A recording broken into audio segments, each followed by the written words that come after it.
Hey, what's up, Levi? We've got another lesson. This time I thought we would jump out of the full chord progression and check out some cool stuff in the pop progression. The one that I introduced to you a couple lessons ago was the 1-5-4-5. This was really popular in pop, and a lot of like pop punk bands use this. I don't know how you feel about this type of music. I grew up with a lot of this music, like Green Day and Blink-182 and Jimmy World. I know I'm dating myself, but there's still some pretty cool stuff that we can pull out of that era. The example that I used for the introduction to this progression was Say It Ain't So by Blink-182.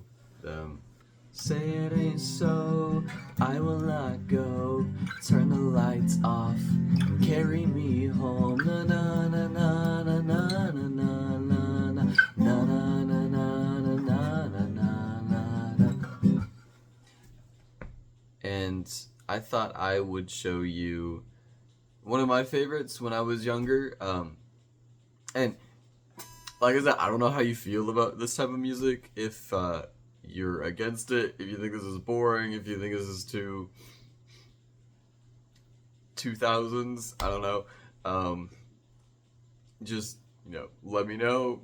You can text me, email me, or we can talk about it next time we do face-to-face. So I thought we could talk about one of my favorite songs when I was younger. It's called The Middle by Jimmy World.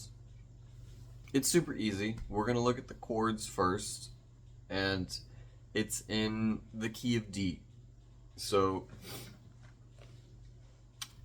what we're going to do to find that 1-5-4-5 progression, we find D on the low E string.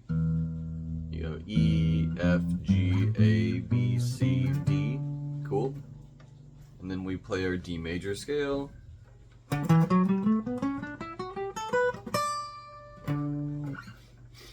And we count 1, 2, 3, 4, 5. So the chords are D, A, G, A, and they're all going to be major chords. So we're going to build a major chord off of those root notes. So D, A, G, A. Cool? Cool. Now, I usually sing baritone, or I'm a little bit lower, so sometimes I play it in the key of C major. And we haven't talked a whole lot about like music terms in general, but this is called transposition, and that's where we shift the chords of a song. So C major is a whole step or 2 frets below D major. So instead of D, A, G, A, I would play C, G, F, G.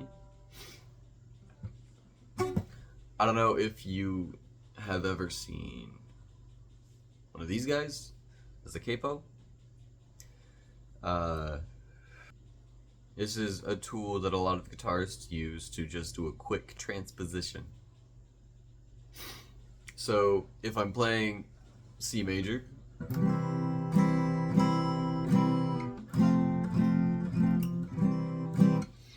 I just put it on the 2nd fret.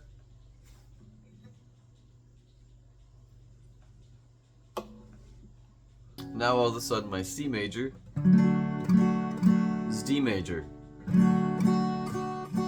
It's just like playing the scale. We just took the same shape and moved it up 2 frets.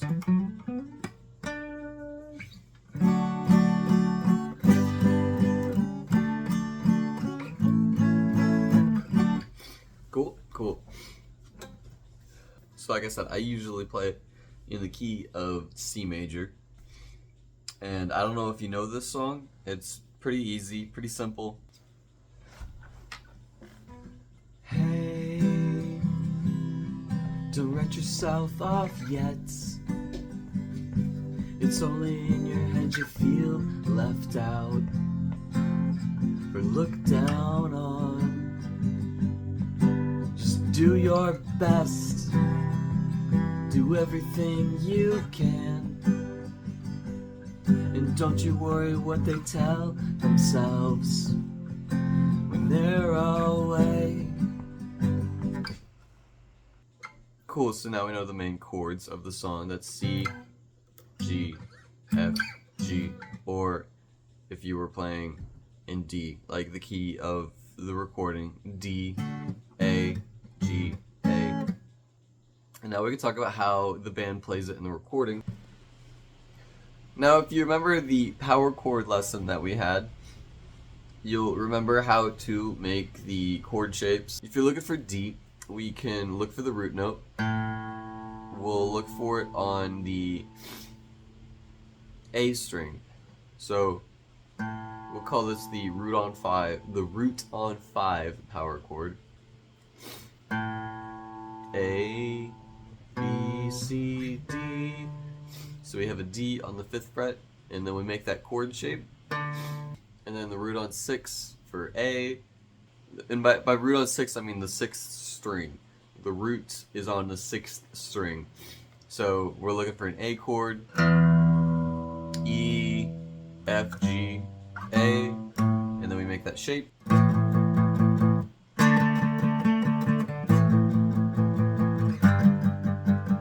And for the 4 chord, we just move down a whole step, or 2 frets.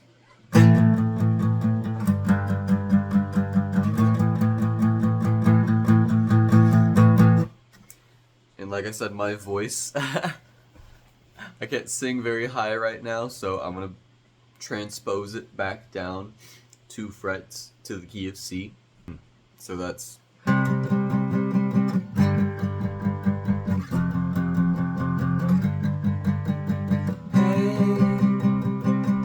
don't write yourself off yet. Cool? Cool. Now we can talk about the actual intricate guitar parts for the lead. The opening is actually even more simple. It's just single notes. If you listen to the song, it's like, let me pull up the tab.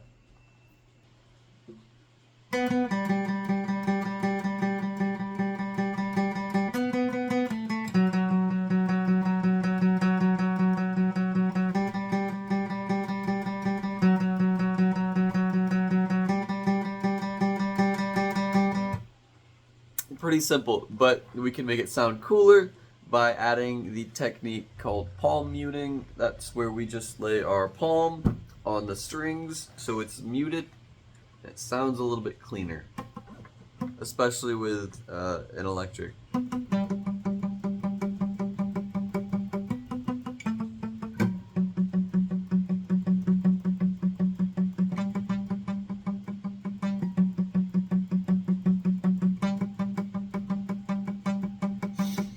You hear how it sounds different? I'm just resting my hand on the strings. So that's one cool technique that we can try out. The other cool technique that I wanted to show you was part of the solo. If you listen to the guitar solo, it's pretty cool. It's really fast, and it's a little bit difficult for beginners, but he does some cool hammer-ons and pull-offs. I don't know if you have any experience exercising those techniques.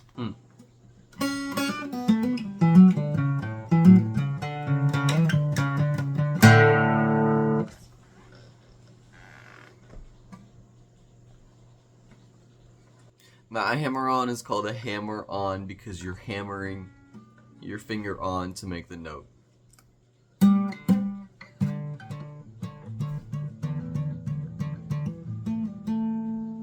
And a pull-off is called a pull-off because you're pulling off the note. You're pulling off to make the note. You're pulling off the string to make the note. You hear, like, it's almost like I'm flicking it.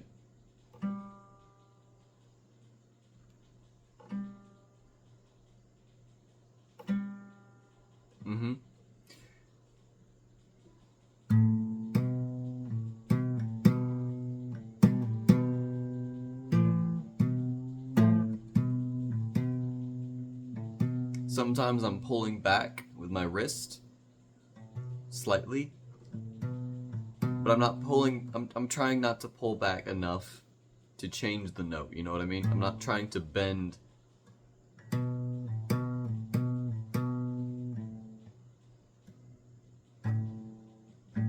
It's almost like I'm strumming it up here. Play around with that, and it might hurt at first, but if you're playing on an electric, it'll feel a little bit easier. So that's The Middle by Jimmy Eat World.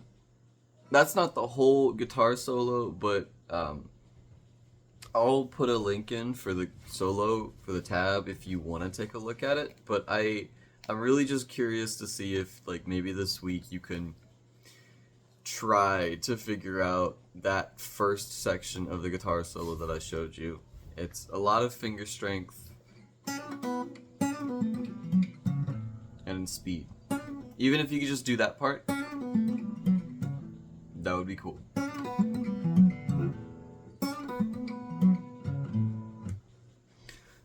Give that a shot, give it a listen if you don't know the song, and let me know what you think. That is the 1-5-4 progression that we talked about transposition, using a capo, and we talked about hammering on and pulling off for cool licks in this progression. I'm not sure what our next lesson is going to be, but we'll get there when we get there. Thanks, Levi.